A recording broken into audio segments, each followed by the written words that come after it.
নমস্কার বন্ধুরা, কেমন আছেন সবাই? আশা করি ভালো আছেন। বুড়ো বুড়ির আড্ডার ভ্লগে আজ একটি নতুন ভিডিও নিয়ে চলে এলাম খিদিরপুরের শ্রী জগন্নাথ টেম্পল। এই মন্দিরে ঢোকার মুখেই ডান হাতে রয়েছে দুটি অসম্ভব সুন্দর শিব মন্দির। মূল ফটকের বাঁ হাতে রয়েছে একটি পুরনো অশ্বত্থ গাছ।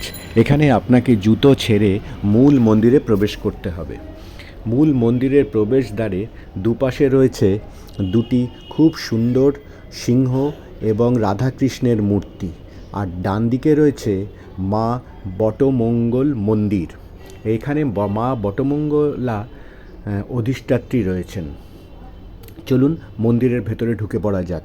ডান দিকেই রয়েছে নাট মন্দির। এখানে সন্ধ্যায় নাম সংকীর্তন ও যজ্ঞ ইত্যাদি হয়ে থাকে। এই নাট মন্দিরের পাশেই রয়েছে প্রসাদ গ্রহণ কক্ষ। দুপুরে আমরা এখানেই মহাপ্রসাদ গ্রহণ করেছিলাম।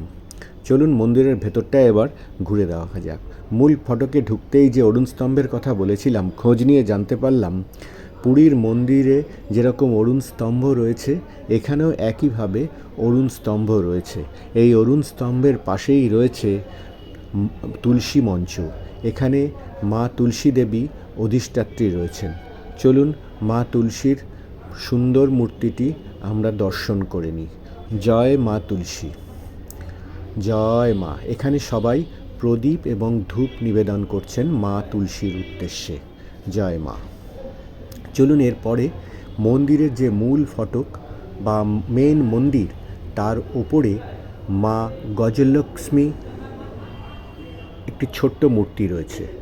এখানে শ্রী জগন্নাথ সেবা সমিতি ডিসেম্বরের 15 থেকে জানুয়ারির 15 অবধি পহেলি ভোগের আয়োজন করেছে জানতে পারলাম। এখানে দুটি কাউন্টার রয়েছে, মহাপ্রসাদ কালেকশনের জন্য কুপন কাউন্টার এবং পূজার ধূপ দ্বীপ পূজা সামগ্রী এবং ভোগ নিবেদনের জন্য আরেকটি কাউন্টার। এখান থেকে আপনারা পূজা সামগ্রী এবং ফুল এর পাশে আরেকটি ছোট্ট ফুলের দোকানও রয়েছে দেখছি। এখান থেকে আপনারা ফুল সংগ্রহ করে ভগবান শ্রী জগন্নাথ দেবের উদ্দেশ্যে ফুল নিবেদন করতে পারবেন। মূল মন্দিরের সামনে ধূপবাতি এবং প্রদীপ জ্বালানোর সুন্দর ব্যবস্থা রয়েছে। এখানের পরিবেশ দেখেই বুঝতে পারছেন 8 থেকে 80 সবাই জগন্নাথ দেবের আরাধনায় মগ্ন। এখানে পরিবেশ আপনাকে মুগ্ধ করবেই। চলুন আমরা এবার ভেতরে ঘুরে আসি। মেন যে মন্দিরে ওঠার দুপাশে দুটি রাস্তা রয়েছে, সিঁড়ি, আর নিচে রয়েছে উৎকাল ভবন। এই উৎকাল ভবনের পাশে যে সিঁড়ি রয়েছে, এই সিঁড়ি ধরে আমরা ওপরে উঠলাম। উঠেই রয়েছে গরুড় দেবতার একটি সুন্দর মূর্তি। গরুড় দেবতাকে দর্শন করে ডান হাতে মন্দিরের গায়ে এবং বাঁ হাতে অজস্র ছোট ছোট দেবদেবীর মূর্তি রয়েছে। এখানে বজরংবলী অধিষ্ঠিত রয়েছেন। চলুন পাশে আরেকটি শিব মন্দির রয়েছে। এরকম বাকি যে মন্দিরগুলি রয়েছে এবং মন্দিরের গায়ে যে কারুকার্যগুলি রয়েছে সবই ঘুরে দেখব এবং আপনাদেরকে দেখাবো। এখানে রয়েছেন গণেশজির অধিষ্ঠিত রয়েছেন।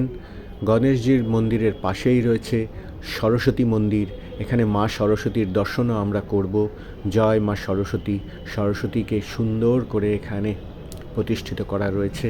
তার পাশের মন্দির চলুন আমরা আরেক দেখে আসি। এখানে রয়েছে বজরংবলী।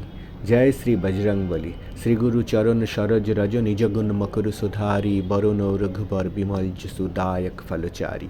তার পাশে রয়েছেন মা বিমলা।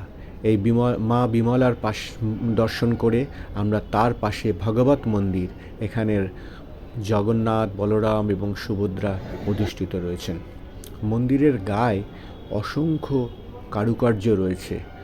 এই ছোট ছোট মূর্তিগুলি যেগুলি রয়েছে, এগুলি মৎস্য অবতারের বিভিন্ন রূপ মন্দিরের গায়ে বর্ণনা করা আছে। এবং হিরণ্যকাশিপু এবং প্রহ্লাদ থেকে শুরু করে কৃষ্ণের কালিয়া দমন এবং বিভিন্ন এরম ধরনের ছোট ছোট মূর্তি অসাধারণ নিপুণতার সাথে মন্দিরের গায়ে কারুকার্য করা রয়েছে। এই মন্দিরে এলে আপনাকে সারাটা দিন কিভাবে যে কেটে যাবে আপনি নিজেই টের পাবেন না। মন্দিরে আসা, ধূপ দ্বীপ নিবেদন, দুপুরে মহাপ্রসাদ গ্রহণ, সন্ধেবেলা আরও একটি অ্যাট্রাকশন রয়েছে। চলুন হিরণ্যকাশিপু প্রহ্লাদের এই মূর্তি দেখার পরে আমরা এগিয়ে যাব বাকি মন্দিরের অন্যান্য দর্শনীয় জিনিসগুলো দেখবার জন্য। চলুন এগিয়ে যাই। এই মন্দির পরিসরের মধ্যেই দোতলায় একটি গাছ রয়েছে। গাছের নিচে এখানে ঠাকুর, খুব সম্ভবত বিষ্ণুর মূর্তি প্রতিষ্ঠিত আছে। মন্দিরের মধ্যে হঠাৎ চাঞ্চল্য দেখতে পেলাম। কারণ কি, এখানে মন্দিরের পবিত্র ধ্বজ বা পতাকা পরিবর্তন করা হচ্ছে। ঠিক বিকেলে, গোধূলি লগ্নই বলা যায়, এই গোধূলি লগ্নে এই ধ্বজ পরিবর্তন হয়ে থাকে। এই পুরনো ফ্ল্যাগ বদলে নতুন মঙ্গল ধ্বজ টাঙানো হবে, উত্তোলন করা হবে। তার সাক্ষী আমরা থাকব এবং আপনারাও দেখবেন কিভাবে পুরোটা এই প্রসেসটা করা হয়ে থাকে। মন্দিরের পুরোহিত একদম ওপরে উঠে নিজে পুরনো ফ্ল্যাগটি বদলে নতুন ফ্ল্যাগ বাজানো হচ্ছে। প্রচুর পুণ্যার্থী এবং দর্শক তার সাক্ষী হয়ে রয়েছেন। মন্দিরের পরিসর বেশ বড়, পুরোটা আপনাদের একবার দেখাচ্ছি। মন্দিরে নতুন পতাকা বা মঙ্গল ধ্বজ বদলানো হয়ে গেল। এরপরে শুনেছি মালা অর্পণ করা হবে, সেটাও আমরা দেখব। জয় জগন্নাথ, জয় Jagannath. Holy flag hoisting Shri Jagannath temple, Khidirpur. আস্তে আস্তে আকাশ লাল হয়ে আসছে। ছবিতে আপনারা বুঝতে পারছেন কিনা জানি না, কিন্তু পবিত্র ধ্বজ উত্তোলন কমপ্লিট হলো। পুরনো ধ্বজটি পুরোহিত মশাই মাথায় করে নিয়ে নেমে আসছেন। এক অসম্ভব, এক নৈসর্গিক সুন্দর মুহূর্ত। আকাশ পুরো লাল হয়ে রয়েছে এবং এই পবিত্র পতাকা উত্তোলনের আমরা সাক্ষী হয়ে রইলাম। চলুন, এর মধ্যে পূজা আরতি শুরু হয়ে গেছে। আমরা শুরুতে ঢোকার মুখে গেটের পেছনে যে চক্ররেল দেখেছিলাম, সেই চক্ররেল মন্দিরের ভেতরে ঢুকে আরেকবার দেখলাম পাস হতে। একদম মন্দিরের গা ঘেঁষেই চক্ররেল চলে গেছে। চলুন, চক্ররেল দেখা হয়ে গেল। আমরা এবার যাব মন্দিরের ভেতরে। শ্রী জগন্নাথ দেবের সন্ধ্যা আরতি হচ্ছে, সেই সন্ধ্যা আরতি আমরা দেখব এবং আপনাদেরকেও দেখাবো। জয় জগন্নাথ, জয় জগন্নাথ, জয় জগন্নাথ স্বামী নয়ন পথগামী। মন্দিরের পরিসর বেশ বড়।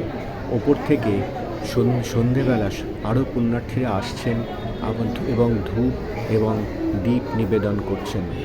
মন্দিরের চূড়ায় ছোট ছোট পাখিরা আশ্রয় নিয়েছে। নিচে ভক্তমণ্ডলী ধূপ এবং দীপ নিবেদন করছেন। এক অসাধারণ সুন্দর পরিবেশ।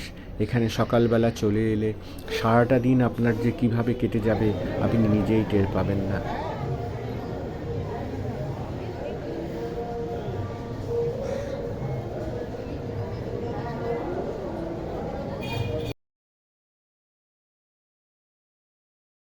এখানে সন্ধ্যেবেলা কুপন ছাড়াই মহাপ্রসাদ বিতরণ করা হয় বাটিতে। সেই প্রসাদ খেয়ে আনন্দে বাড়ি ফিরলাম।